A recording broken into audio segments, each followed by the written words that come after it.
Usually you'll find me talking here about watches, but not today. Today we're doing something different. We're talking about a movement. And I think it's the greatest movement you can get right now.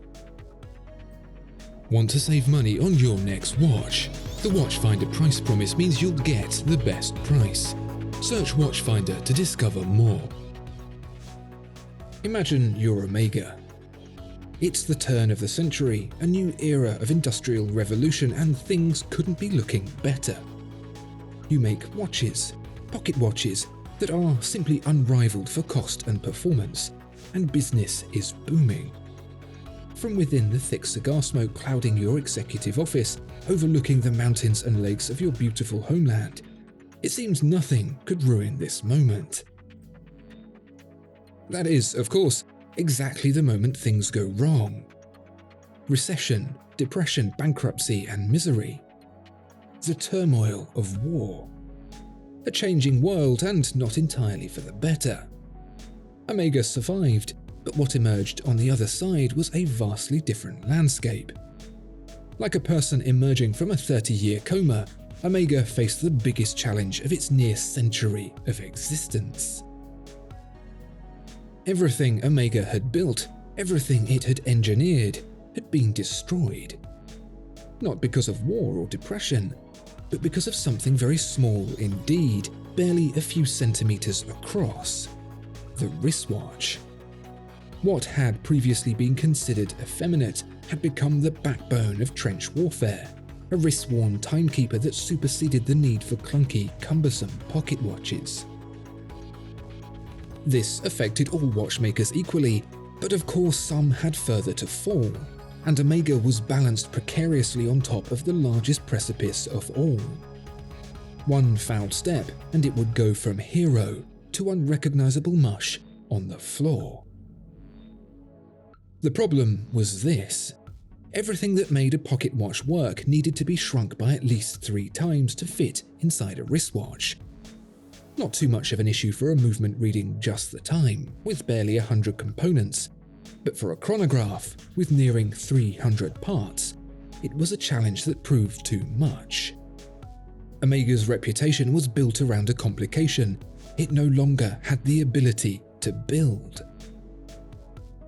The answer came in 1946 from a company that was very much at home in this new era: Lemania.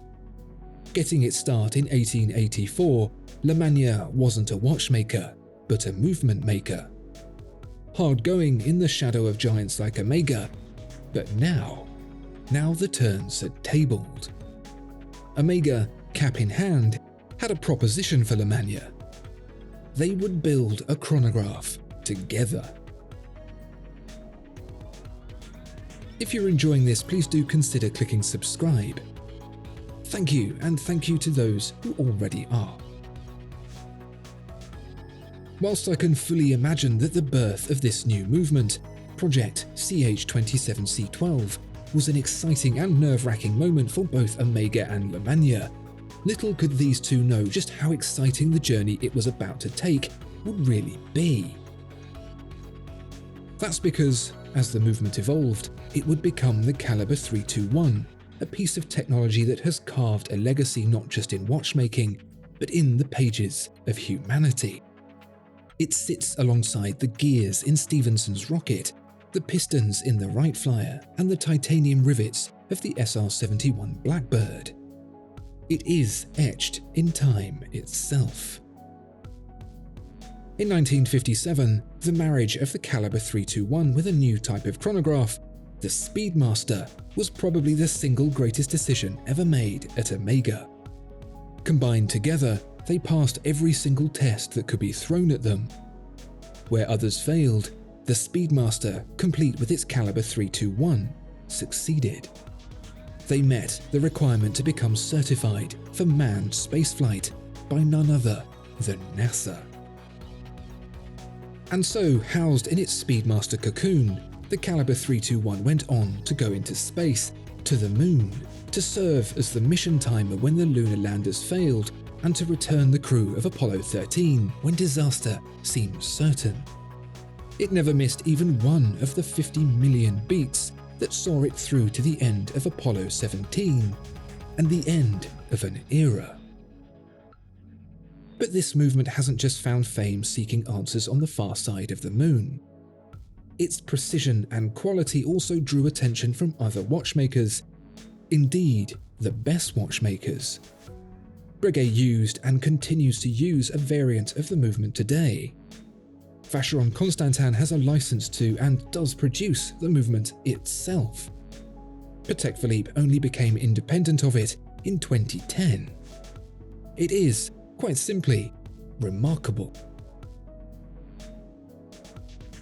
The caliber 321, however, wasn't forever. Cost efficiency saw significant changes to the structure of the movement, swapping the column wheel, a complex and expensive part to produce, with a simpler, cheaper cam system. The level of finishing was reduced, the quality of parts pared back, and even replaced with plastic. It was overbuilt, and it didn't need to be. If the caliber 321 was strong enough for NASA, it was too strong for the general public. It continued to serve under the Apollo program, but meanwhile, back on Earth, it made way for the cheaper 861 in 1968. The caliber 861 was updated to the caliber 1861 in 1996 with the addition of rhodium plating, and no more. Nothing else changed. That sounds bleak, but to be honest, its survival through the evolution into an electronic and digital age was extraordinary enough as it was. Omega made it through a world crisis for a second time, just carried by the Seamaster's presence in the Bond franchise. The journey to the moon was a long time ago, its legacy too weak to give the Speedmaster the movement it really deserved. But there was a sliver of hope. For the most involved of collectors, Omega made a version of the 861 and 1861 that replaced the plastic parts with metal and received a finish more in keeping with its status as legend. These were the 863 and 1863, and they served as the weak but ever-present pulse in the lifeblood of the Speedmaster. Fast forward to 2019 and the landscape was looking green, lush and ripe. 73 years after the inception of the movement, Omega revived the caliber 321, bringing that original design back to life, part by part. Amazing news, of course, but with a caliber 321 watch costing more than a Rolex Daytona, I believe this is more of a tangent to the true next chapter in the story of the movement. That's because, as well as the new caliber 321, Omega introduced the caliber 3861. This brought the workhorse 1861 together with the prettier 1863 to finally make them one and the same. Omega also made it easier to wind, more accurate, longer lasting and magnetically resistant. But more than that, the 3861 continued to offer incredible value for money, undercutting the Daytona by more than half. That, to me, is what makes the 3861 unbeatable. You have the hand-wound beauty of a movement that follows a legacy still alive and well in the watches of some of the greatest and most prestigious watchmakers to ever exist. You have the history of a machine that took humans to the moon and back again, that actively prevented the unthinkable from happening on more than one occasion.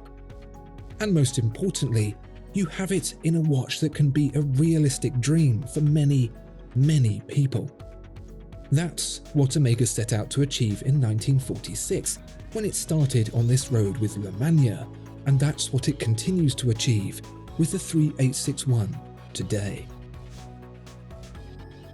I hope you enjoyed this brief look into the life and times of Omega and Le Mania's legendary collaboration. If there are any other great movements you'd like to learn more about, why not let me know in the comments below. Until next time. Discover more exceptional watches at Watchfinder. Thank you so much for watching this video. If you enjoyed it, please do consider giving it a like and subscribing to the channel. If there are any watches you'd like to see featured, Please let us know in the comments below.